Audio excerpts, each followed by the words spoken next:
Hey guys, Smitty here with Just Piddlin Barbecue. Today I've got another video for you.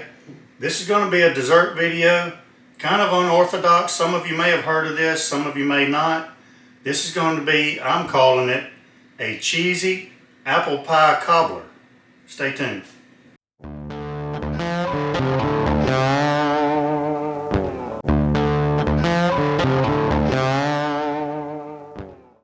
Alright, I had never heard of this recipe before until a couple weeks ago when me and my brother Harley went up to Malcolm Reed's in around Memphis area and cooked up there.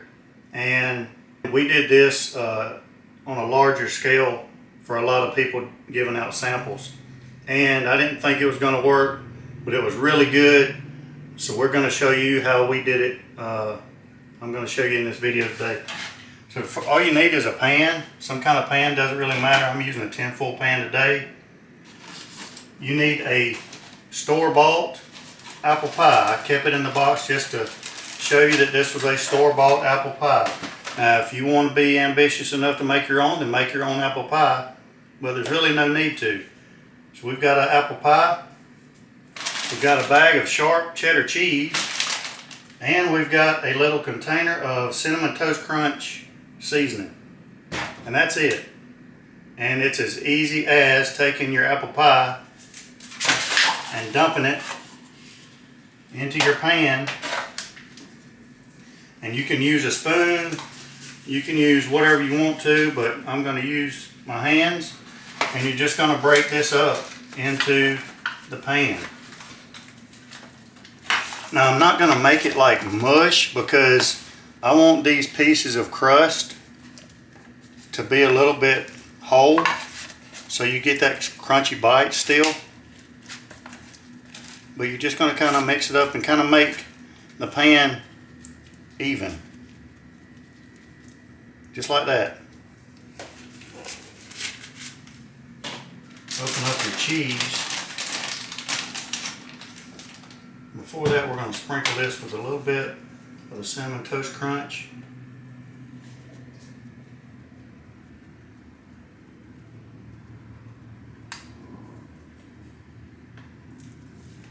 And then we're just going to cover it with cheese.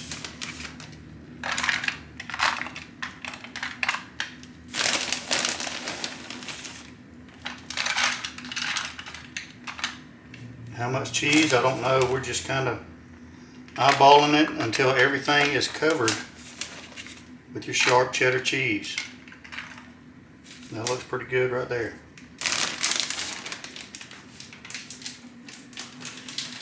And that's it. Now we've got the grill set at 300 degrees. Actually, I'm going to cook it on the XL. I've got it set a little bit lower than that, but it cooks a little hot. So the temperature is going to be around 300 degrees. Really doesn't matter. You could do it on 350. All you're trying to do is get that cheese nice and gooey and melt it all the way through. So when the grill gets up to temperature, we'll put it on. So the Traeger XL is at 313 degrees.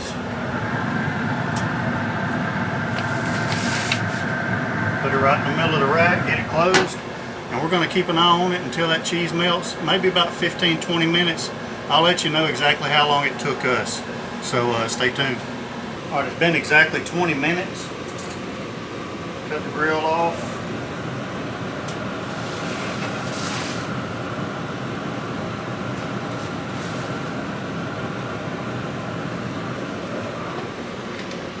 Take it inside and plate it up.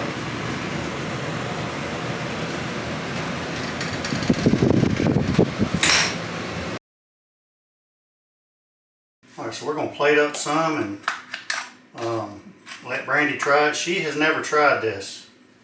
Now, I ate it when we made it up there at Malcolm's, but she has never tried it, so I figured if we would give you guys a honest opinion of what she thinks about it.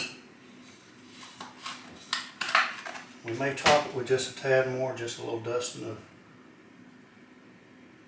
Cinnamon Toast Crunch.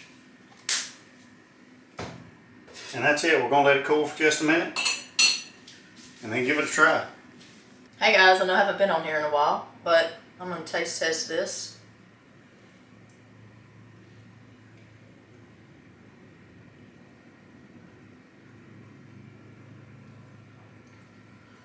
It's good. It's different. You can taste the smoke in it. See if I can get some apple. Nope. It's nice and cheesy.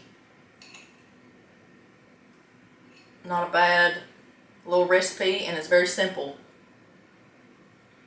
Is it too cheesy? No, nothing could ever be too cheesy. But y'all give this a try and see what y'all think about it. And until next time, give the channel a thumbs up. Maybe my beautiful face will help this. And subscribe to our channel. And until next time, we'll be piddling.